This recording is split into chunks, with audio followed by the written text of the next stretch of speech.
So, talking about that, like when we were doing the session this morning about, bucket list, I don't know where your mind goes, but when Nick mentioned Uganda, the first thing that came to my mind was Book of Mormon. Oh. And I was like, only another theater person could appreciate this. I was like, Uganda? Where is that? So that's what we have to do this summer is take a trip to New York City to go see a play. We could do Book of Mormon. There you go. For anyone, I don't care. We'll go see something. So, for sure. So, I'm Kristin Burns, and this is my 21st year in real estate. I have the whole time I've been at the same Montclair office. It was Century 21, and it is still Century 21. And life before real estate, I was a teacher. So, how about you, Jeff? Well, I'm Jeff Ganz, and I have been with Century 21 Redwood for about 7 or 8 years now, but I've been an agent going on 24 years. So it's... and life before that, there's no point. I'm looking forward to the summer. I'm hoping that we get another top agent retreat because that's how we met, right? Yes, that is. I remember sitting next to you the first time I met you. I can remember we were in a seafood restaurant. That's right. That's right. Sitting next to me, he kind of looks a little nerdy and sort of introverted. And then when we got to hang out, I was like, I love him. He values travel like I do. So what are some of the changes you've seen since you started 24 years ago? Oh, gosh. Well, technology is the big one. I mean, I DocuSign. We went through the fax machine first, and but DocuSign is a lifesaver, and just the MLS changes in terms of geography. Going from what used to be this regional MLS to now it's covering 6 states with it, and just the information availability to us and the consumer is good and dangerous at the same time. You say that to the consumer. I mean, we both started pre-Zillow, and I remember, Totally. 2003 when I started.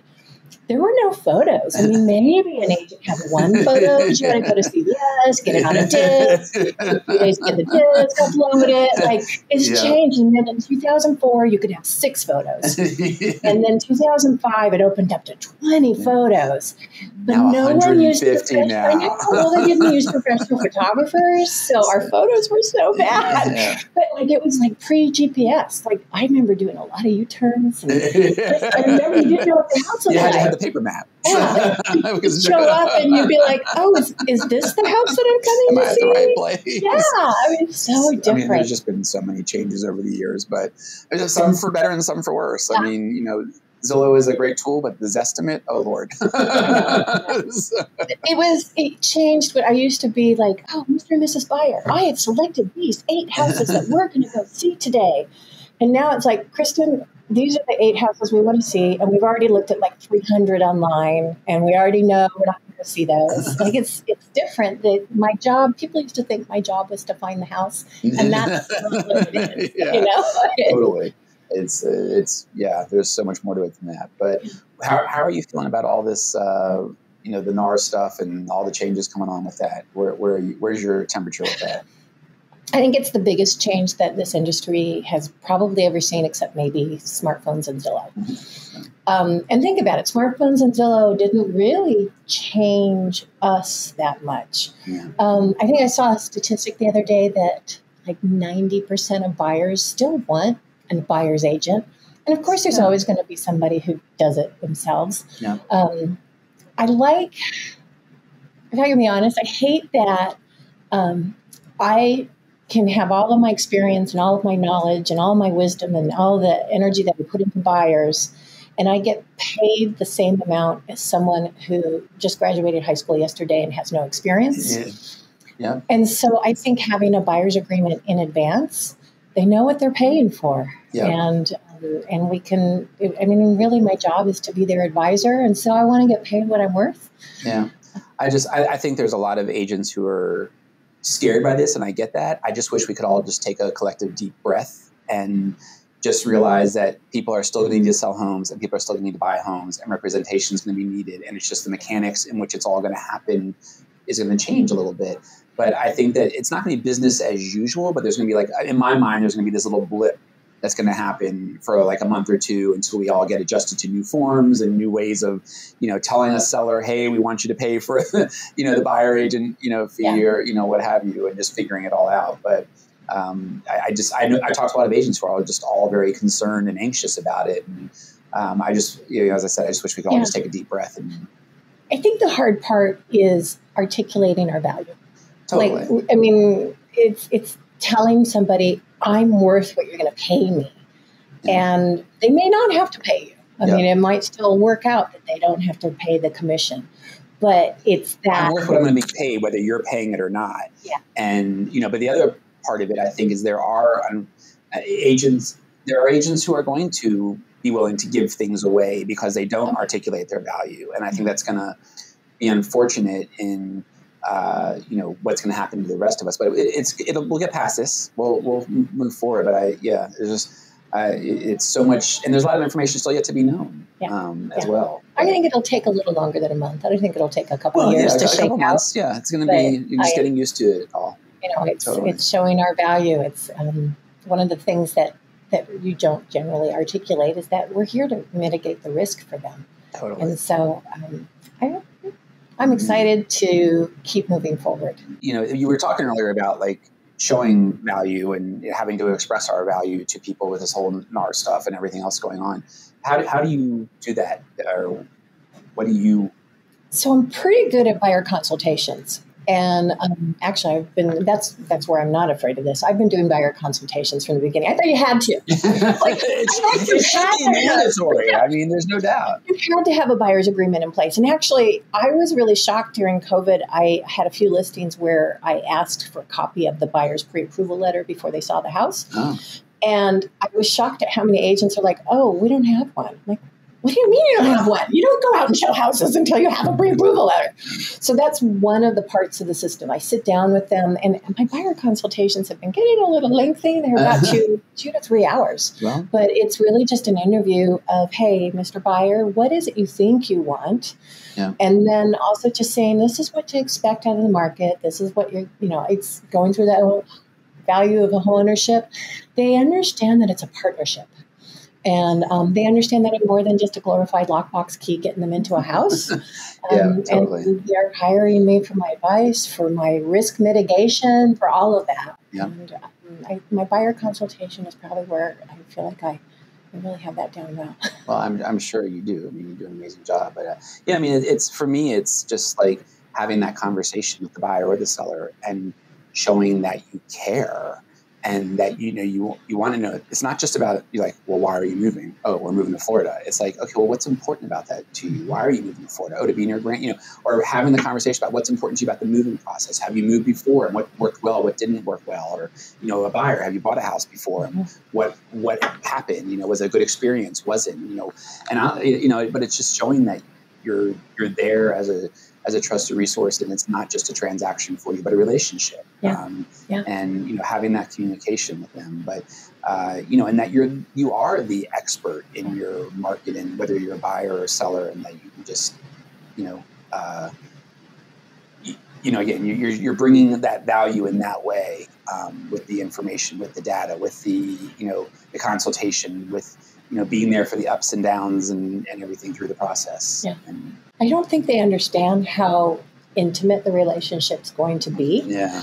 Because, with sellers and buyers, it's very intimate for about 6 to 8 weeks. Yeah. You're their best friend. You're talking to them almost every day. Totally. There's texts and emails, and you really get to know them. And sometimes I get to the end and it's like, oh, I feel like, like after a transaction, it's like, oh, I didn't talk to that person today. Well, I tell my clients when they go under contract, buyers, I'm like, we're going to, I'm here, I'm going to be checking in with you on a regular basis, but there's going to be like this lull where we're not going to be, talking to each other as much, but I want you to know I'm not going anywhere. And, then we're going to have frenzy as we get towards the end, but now is lender time and, getting all the docs and everything done and doing all that. But there is and then after settlement, it's like, I'm not going anywhere. I'm still here. We're, stay in touch. I'm your resource if anything comes up, but, we're, and a lot of times I find it's harder on the kids who are getting to know you, like, you're like the uncle. Where's Mr. Jeff? You do some pretty good, because that's the other reason reason you and I both do client events. Yes. Yeah. And the whole reason why I do them is just people go gray, they cut their hair, they grow beard. It's like, I want to recognize you if I run into you in the grocery store. And I love your fall client event. My Butler's Orchard, the fall festival every year. I love doing that event. It's such a great one to connect to. I think I'm going on my 10th year this year of doing it. But that, and then I did totally, the client events are just, I do them for no other reason than to just stay in touch with these people, let them know I'm here, appreciate them, and just connect with them again. And what have they done to the house? What what life changes going on? Who's having a baby? Who's how the kids grown? Who's graduated? What have you? So because not everything is on Facebook. So. No, it's not. I found even at the client events. I hate to make phone calls. I'm not great at it. I'm right there with you. They'll tell you like, oh, I have cancer. If you call them, if you do a pop-by, if you see them face to face, but they don't tell you that at a client event. Yeah, for sure. Those are changes in their life, and we still care. It's not like the transaction's over and we stop caring. We still care. Totally. We never stop caring. How are things in your market right now? It's interesting. So seasonally, we hit June, things start to slow down a little bit, but they haven't really. I mean, I've gone to maybe I had 8 offers on a house, and now maybe there's 2. Yeah. So yes, they've slowed down, but houses are still selling in a weekend if they are well priced, well presented, well marketed. Which you do such a great job with. So. I love your videos.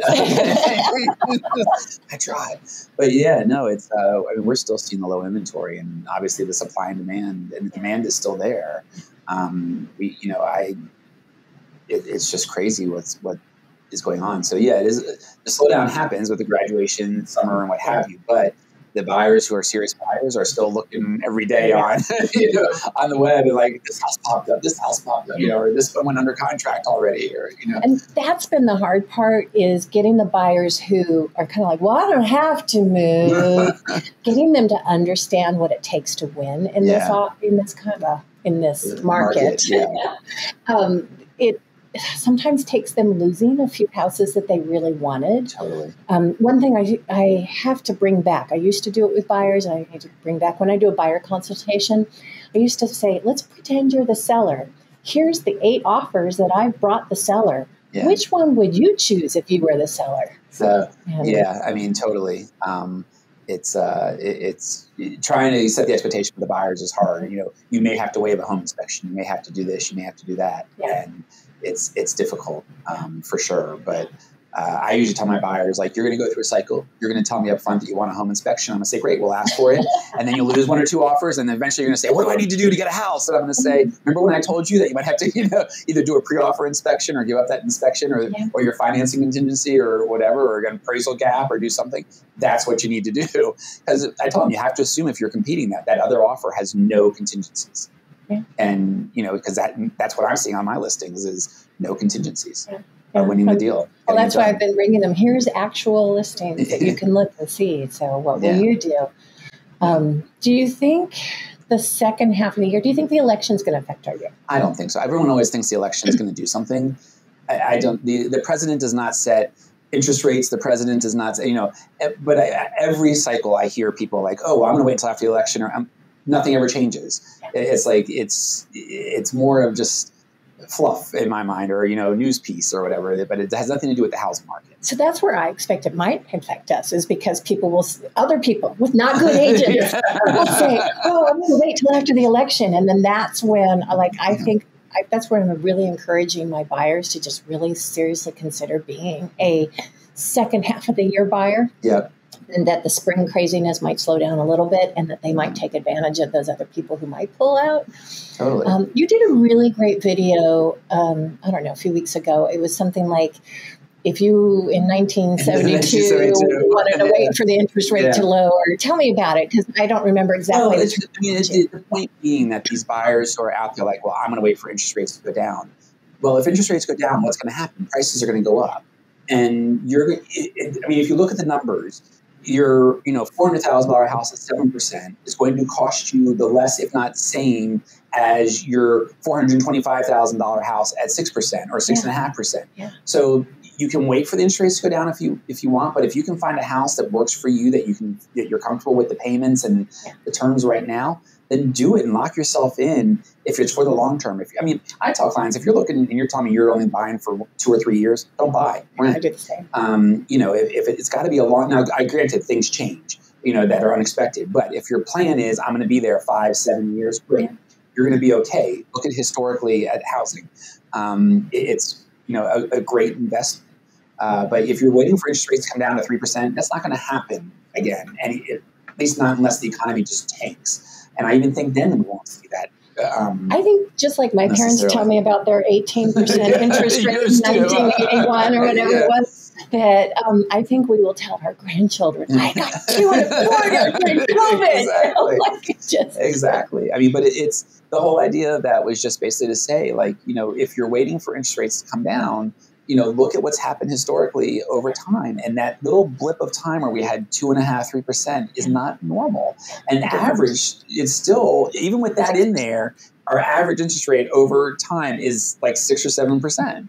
So, we're back where we need to be. And it's not stopping this market, and it's not stopping buyers from being out there. It may be stopping a few, but those that are, that are serious buyers are out there looking and understanding, I just want to get a house, get locked in now.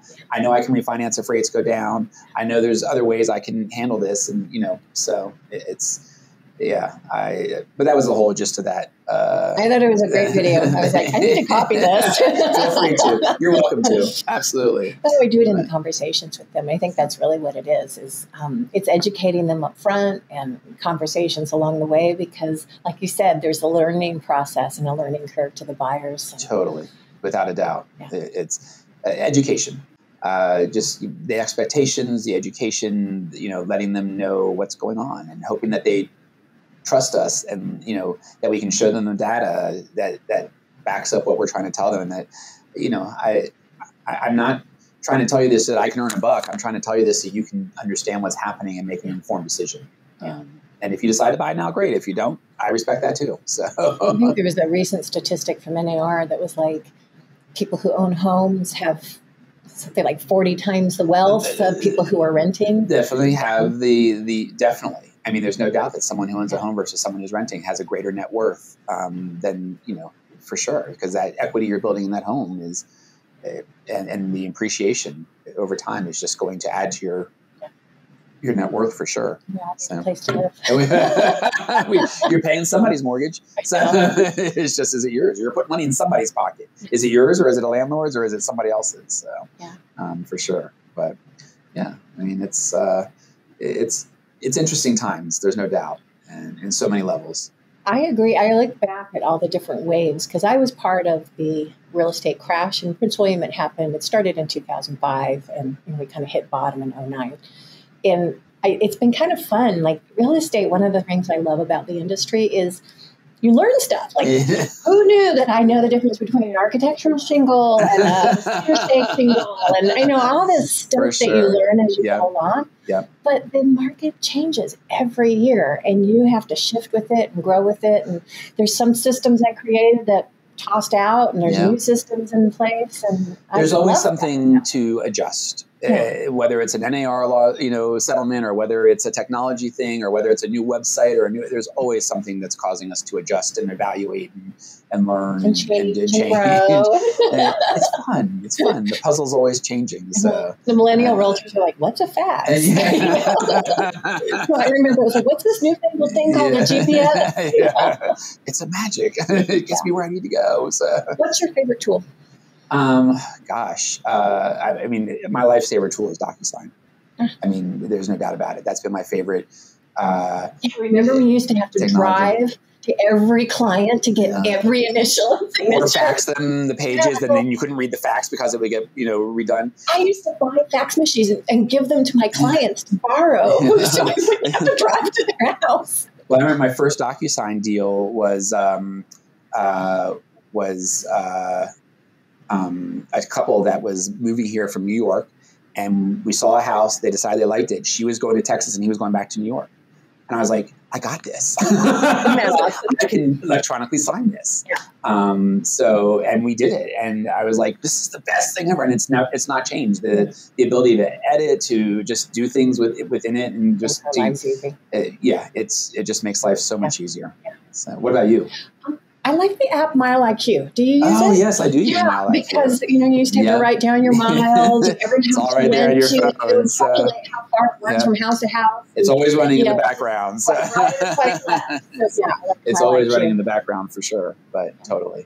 I totally, but there's so much out there. To pick one is hard, but Mile IQ, DocuSign, just all mortgage calculator app, there's just so much, not that I'm calculating, but giving an idea to my clients of like, okay, here's what, but there's so many. I still have the stupid calculator they made me buy my first year in real estate. I'm like, what am I going to do with this? Do you remember the slide rule that used to be like, if your interest rate is this and you're paying this much per 1,000 or whatever, I just talk to the lender.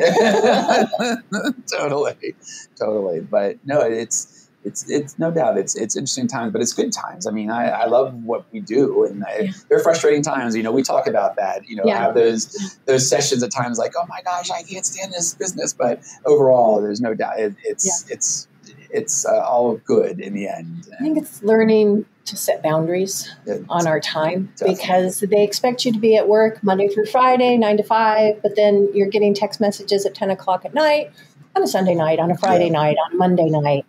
And it intrudes into our personal lives so much. It's just trying to learn. You have to set the boundaries.